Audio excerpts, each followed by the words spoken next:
ओम शांति। 19 जनवरी 2023 के ईश्वरीय महावाक्य। पहले सुनते हैं मुरली के मुख्य पॉइंट्स। बाबा ने कहा, अपने को निराकार आत्मा समझ मुझ निराकार परमात्मा को याद करो। यही है देही अभिमानी स्थिति।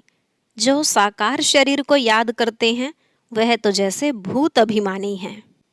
तुम देही अभिमानी बच्चे ही ब्राह्मण कहलाते हो। बाहर वाले जो देह अभिमानी हैं वह अपने को ब्रह्मा के बच्चे शिव के पोत्रे कहला न सकें। अभी स्वयं परमपिता परमात्मा ने आकर यह यज्ञ रचा है। इस यज्ञ में तुम्हें स्वाहा होना है। यह तुम्हारा मरजीवा जन्म है, क्योंकि तुम जीते जी बाप के बने हो। पहले पहले तुम सभी से सर्वोत्तम पुरुष अर्थात लक्ष्मी नारायण बनते हो, फिर तुम ही मध्यम कनिष्ठ भी बनते हो। यह सब बातें तुम्हारी बुद्धि में अच्छी रीति बैठनी चाहिए। फिर बाबा ने कहा, सतयुग की रस्म रिवाज क्या होगी यह प्रश्न पूछने की दरकार नहीं है। इन बातों का ज्ञान और योग से कोई कनेक्शन नहीं है। तुम पहले मेहनत कर अपना पद प्राप्त कर लो, लायक बनो।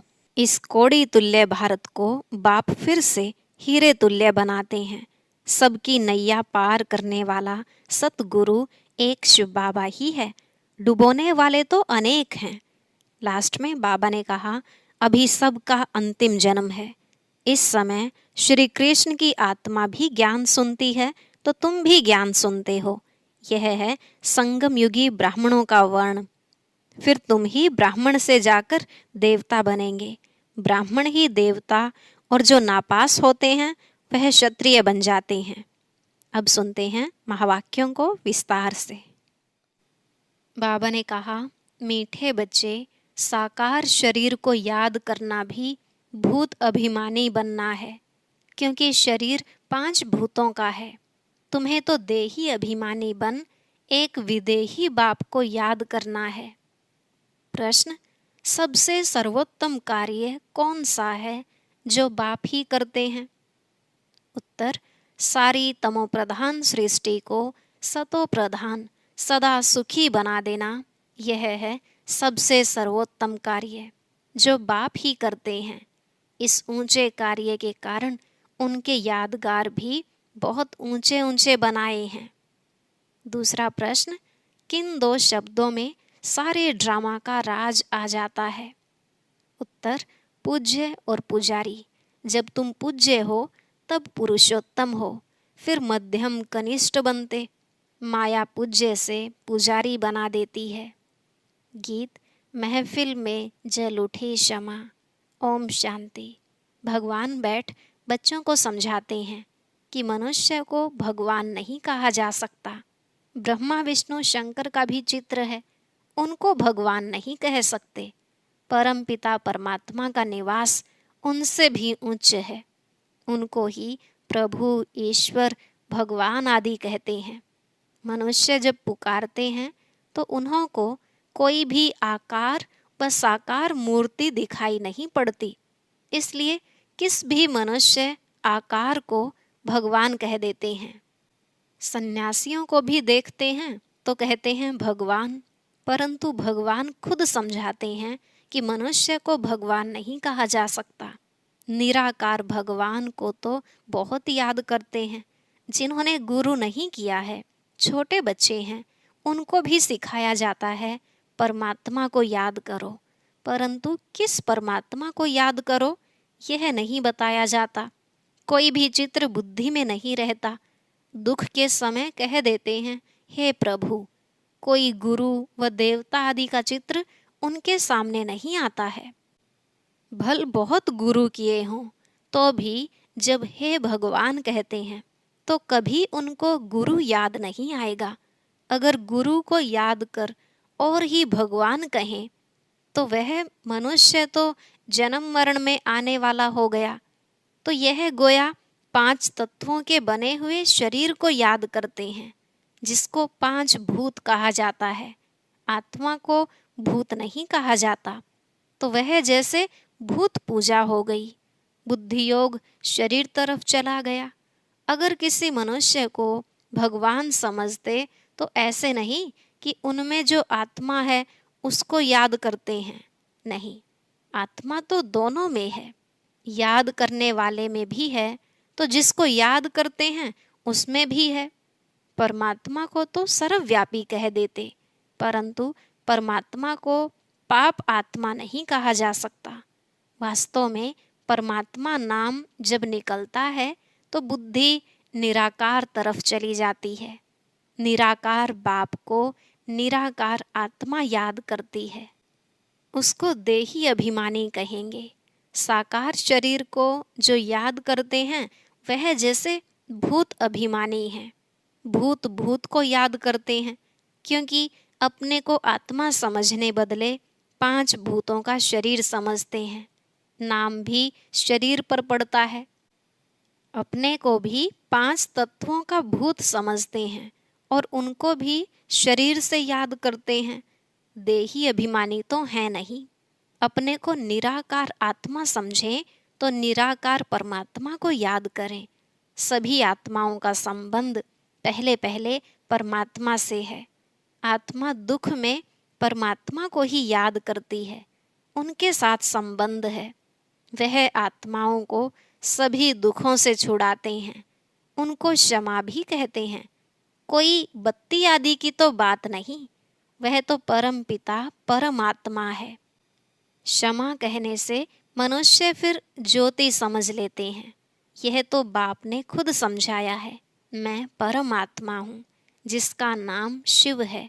शिव को रुद्र भी कहते हैं। उस निराकार के ही अनेक नाम हैं, और कोई के इतने नाम नहीं। ब्रह्मा विष्णु शंकर का एक ही नाम है। जो भी देहधारी हैं उन्हों का एक ही नाम है। एक ईश्वर को ही अनेक नाम दिए जाते हैं। उनकी महिमा अपरंपार है। मनुष्य का एक नाम फिक्स है। अब तुम मरजीवा बने हो तो तुम्हारे पर दूसरा नाम रखा गया है, जिससे पुराना सब भूल जाए। तुम परम पिता परमात्मा के आगे जीते जी मरते हो, तो यह है मरजीवा जन्म। तो जरूर माता पिता पास जन्म लिया जाता है। यह गुह्य बातें बाप बैठ तुमको समझाते हैं। दुनिया तो शिव को जानती नहीं, ब्रह्मा विष्णु शंकर को जानती है। ब्रह्मा का दिन ब्रह्मा की रात भी कहते हैं। यह भी सिर्फ सुना है, ब्रह्मा द्वारा स्थापना, परंतु कैसे यह नहीं जानते। अब क्रिएटर तो जरूर नया धर्म नई दुनिया रचेगा। ब्रह्मा द्वारा ब्राह्मण कुल ही रचेगा। तुम ब्राह्मण ब्रह्मा को नहीं, परम पिता परमात्मा को याद करते हो, क्योंकि ब्रह्मा द्वारा तुम उनके बने हो। बाहर वाले देह अभिमानी ब्राह्मण ऐसे अपने को ब्रह्मा के बच्चे शिव के पोत्रे नहीं कहेंगे। शिव बाबा जिसकी जयंती भी मनाते हैं, परंतु उनको न जानने के कारण उनका कदर नहीं है। उनके मंदिर में जाते हैं, समझते हैं कि यह ब्रह्मा विष्णु शंकर व लक्ष्मी नारायण तो नहीं है, वह जरूर निराकार परमात्मा है। और सभी एक्टर्स का अपना अपना पार्ट है। पुनर्जन्म लेते हैं तो भी अपना नाम धरते हैं। यह परम पिता परमात्मा एक ही है, जिसका व्यक्त नाम रूप नहीं है, परंतु मूढ़मति मनुष्य समझते नहीं हैं। परमात्मा का यादगार है तो जरूर वह आया होगा, स्वर्ग रचा होगा, नहीं तो स्वर्ग कौन रचेगा। अब फिर आकर यह रुद्र ज्ञान यज्ञ रचा है। इसको यज्ञ कहा जाता है, क्योंकि इसमें स्वाहा होना होता है। यज्ञ तो बहुत मनुष्य रचते हैं, वह तो सब हैं भक्ति मार्ग के स्थूल यज्ञ। यह परम पिता परमात्मा स्वयं आकर यज्ञ रचते हैं, बच्चों को पढ़ाते हैं। यज्ञ जब रचते हैं तो उसमें भी ब्राह्मण लोग शास्त्र कथाएं आदि सुनाते हैं। यह बाप तो नॉलेजफुल है, कहते हैं यह गीता भागवत आदि शास्त्र सभी भक्ति मार्ग के हैं। यह मैटेरियल यज्ञ भी भक्ति मार्ग के हैं। यह है ही भक्ति मार्ग का समय। जब कलयुग का अंत आए तब भक्ति का भी अंत आए, तभी भगवान आकर मिले, क्योंकि वही भक्ति का फल देने वाला है। उनको ज्ञान सूर्य कहा जाता है। ज्ञान चंद्रमा, ज्ञान सूर्य और ज्ञान लक्की सितारे। अच्छा, ज्ञान सूर्य तो है बाप, फिर माता चाहिए ज्ञान चंद्रमा। तो जिस तन में प्रवेश किया है वह हो गई ज्ञान चंद्रमा माता, और बाकी सब हैं बच्चे लक्की सितारे।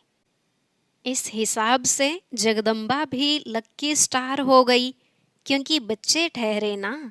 स्टार्स में कोई सब में तीखा भी होता है। वैसे यहाँ भी नंबरवार हैं। वह हैं स्थूल आकाश के सूर्य, चांद और सितारे, और यह है ज्ञान की बात। जैसे वह पानी की नदियाँ और यह है ज्ञान की नदियाँ, जो ज्ञान सागर से निकली हैं।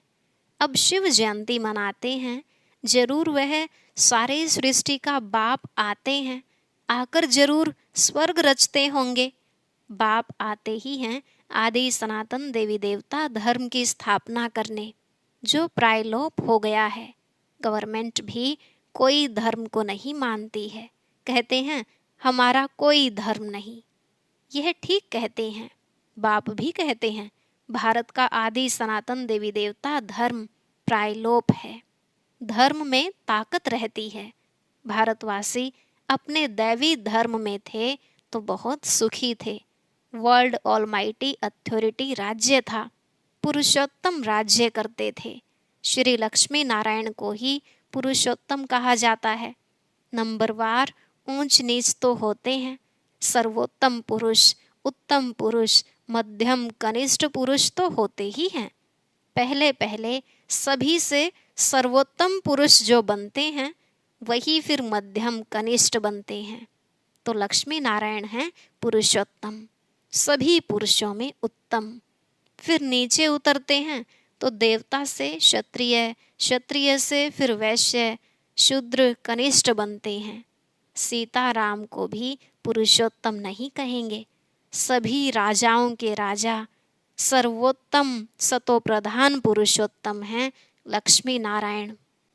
यह सब बातें तुम्हारी बुद्धि में बैठी हैं, कैसे यह सृष्टि का चक्र चलता है। पहले पहले उत्तम, फिर मध्यम, कनिष्ठ बनते हैं। इस समय तो सारी दुनिया तमोप्रधान है। यह बाप समझाते हैं, जिसकी अब जयंती मनाते हैं। तुम बता सकते हो कि आज से 5000 वर्ष पहले परमपिता परमात्मा शिव पधारे थे, नहीं तो शिव जयंती क्यों मनाते। परमपिता परमात्मा जरूर बच्चों के लिए सौगात ले आएंगे और जरूर सर्वोत्तम कार्य करेंगे। सारी तमोप्रधान सृष्टि को सतोप्रधान, सदा सुखी बनाते हैं। जितना उच्च है उतना उच्च यादगार भी था, जिस मंदिर को लूट कर ले गए। मनुष्य चढ़ाई करते ही हैं धन के लिए, फॉरेन से भी आए धन के लिए। उस समय भी धन बहुत था, परंतु माया रावण ने भारत को कोड़ी तुल्य बना दिया है। बाप आकर हीरे तुल्य बनाते हैं। ऐसे शिव बाबा को कोई भी नहीं जानते हैं, कह देते सर्वव्यापी है। यह कहना भी भूल है। नैया पार करने वाला सतगुरु एक है, डुबोने वाले अनेक हैं। सभी विषय सागर में डूबे हुए हैं। तब तो कहते हैं इस असार संसार विषय सागर से उस पार ले चलो जहाँ क्षीर सागर है। गाया भी जाता है कि विष्णु क्षीर सागर में रहते थे। स्वर्ग को क्षीर सागर कहा जाता है, जहाँ लक्ष्मी नारायण राज्य करते हैं। बाकी ऐसे नहीं विष्णु वहाँ क्षीर सागर में विश्राम करते हैं। वो लोग तो बड़ा तालाब बनाकर उसके बीच में विष्णु को रखते हैं। विष्णु भी लंबा चौड़ा बनाते हैं। इतने बड़े तो लक्ष्मी नारायण होते नहीं, बहुत बहुत 6 फुट होंगे। पांडवों के भी बड़े बड़े बुत बनाते हैं। रावण का कितना बड़ा बुत बनाते हैं। बड़ा नाम है तो बड़ा चित्र बनाते हैं। बाबा का नाम भल बड़ा है, परंतु उनका चित्र छोटा है। यह तो समझाने लिए इतना बड़ा रूप दे दिया है। बाप कहते हैं, मेरा इतना बड़ा रूप नहीं है। जैसे आत्मा छोटी है, वैसे ही मैं परमात्मा भी स्टार मिसल हूँ। उसको सुप्रीम सोल कहा जाता है। वह है सबसे ऊंचे, उसी में सारा ज्ञान भरा हुआ है। उनकी महिमा गाई हुई है कि वह मनुष्य सृष्टि का बीज रूप है, ज्ञान का सागर है, चैतन्य आत्मा है। परंतु सुनावे तब जब ऑर्गन्स लेवे। जैसे बच्चा भी छोटे ऑर्गन्स से बात नहीं कर सकता है। बड़ा होता है तो शास्त्र आदि देखने से अगले संस्कारों की स्मृति आ जाती है। तो बाप बैठ बच्चों को समझाते हैं, मैं फिर से 5000 वर्ष बाद तुमको वही राजयोग सिखाने आया हूँ। श्री कृष्ण ने कोई राजयोग नहीं सिखाया है। उन्होंने तो प्रारब्ध भोगी है। 8 जन्म सूर्यवंशी, 12 जन्म चंद्रवंशी, फिर 63 जन्म वैश्य शूद्रवंशी बने। अभी सबका यह अंतिम जन्म है। यह श्री कृष्ण की आत्मा भी सुनती है, तुम भी सुनते हो। यह है संगम युगी ब्राह्मणों का वर्ण। फिर तुम ब्राह्मण से जाकर देवता बनेंगे। ब्राह्मण धर्म, सूर्यवंशी देवता धर्म और चंद्रवंशी क्षत्रिय धर्म, तीनों का स्थापक एक ही परमपिता परमात्मा है। तो तीनों का शास्त्र भी एक होना चाहिए। अलग अलग कोई शास्त्र है नहीं। ब्रह्मा इतना बड़ा सभी का बाप है, प्रजापिता, उनका भी कोई शास्त्र है नहीं। एक गीता में ही भगवानुवाच है, ब्रह्मा भगवानुवाच नहीं है। यह है शिव भगवानुवाच ब्रह्मा द्वारा, जिससे शूद्रों को कन्वर्ट कर ब्राह्मण बनाया जाता है। ब्राह्मण ही देवता, और जो नापास होते हैं वह क्षत्रिय बन जाते हैं। 2 कला कम हो जाती है। कितना अच्छी रीति समझाते हैं। ऊंचते ऊंच है परमपिता परमात्मा। फिर ब्रह्मा विष्णु शंकर, उनको भी पुरुषोत्तम नहीं कहेंगे। जो पुरुषोत्तम बनते हैं वही फिर कनिष्ठ भी बनते हैं। मनुष्यों में सर्वोत्तम है लक्ष्मी नारायण, जिसके मंदिर भी हैं, परंतु उनकी महिमा को कोई जानते नहीं है, सिर्फ पूजा करते रहते हैं। अब तुम पुजारी से पूज्य बन रहे हो। माया फिर पुजारी बना देती है। ड्रामा ऐसा बना हुआ है, जब नाटक पूरा होता है तभी मुझे आना पड़ता है। फिर वृद्धि होना भी ऑटोमेटिकली बंद हो जाता है। फिर तुम बच्चों को आकर अपना अपना पार्ट रिपीट करना है। यह परम पिता परमात्मा खुद बैठ समझाते हैं, जिसकी जयंती भक्ति मार्ग में मनाते हैं। यह तो मनाते ही रहेंगे। स्वर्ग में तो कोई की भी जयंती नहीं मनाते हैं। श्री कृष्ण राम आदि की भी जयंती नहीं मनाएंगे। वह तो खुद प्रैक्टिकल में होंगे। यह तो होकर गए हैं तब मनाते हैं। वहाँ वर्ष वर्ष श्री कृष्ण का बर्थडे नहीं मनाएंगे। वहाँ तो सदैव खुशियाँ हैं ही। बर्थडे क्या मनाएंगे? बच्चे का नाम तो माता पिता ही रखते होंगे, गुरु तो वहाँ होता नहीं। वास्तव में इन बातों का ज्ञान और योग से कोई कनेक्शन नहीं है। बाकी वहाँ की रस्म क्या है सो पूछना होता है, या तो बाबा कह देंगे वहाँ के कायदे जो होंगे वह चल पड़ेंगे। तुमको पूछने की क्या दरकार है? पहले मेहनत कर अपना पद तो प्राप्त कर लो, लायक तो बनो, फिर पूछना। ड्रामा में कोई न कोई कायदा होगा। अच्छा, मीठे मीठे सिकिलधे बच्चों प्रति माता पिता बाप दादा का याद प्यार और गुड मॉर्निंग। रूहानी बाप की रूहानी बच्चों को नमस्ते। रूहानी बच्चों की रूहानी बाप दादा को नमस्ते नमस्ते, गुड मॉर्निंग, शुक्रिया बाबा, शुक्रिया। धारणा के लिए मुख्य सार।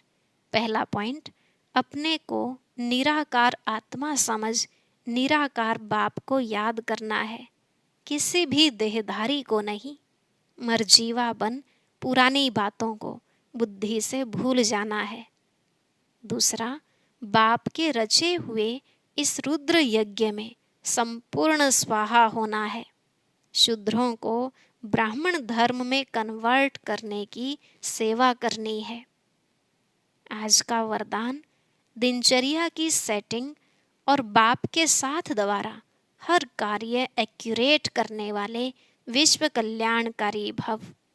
दिनचर्या की सेटिंग और बाप के साथ द्वारा हर कार्य एक्यूरेट करने वाले विश्व कल्याणकारी भव।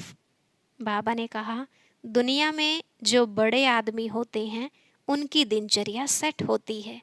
कोई भी कार्य एक्यूरेट तब होता है जब दिनचर्या की सेटिंग हो। सेटिंग से समय, एनर्जी सब बच जाते हैं। एक व्यक्ति 10 कार्य कर सकता है, तो आप विश्व कल्याणकारी जिम्मेवार आत्माएं हर कार्य में सफलता प्राप्त करने के लिए दिनचर्या को सेट करो और बाप के साथ सदा कंबाइंड होकर रहो।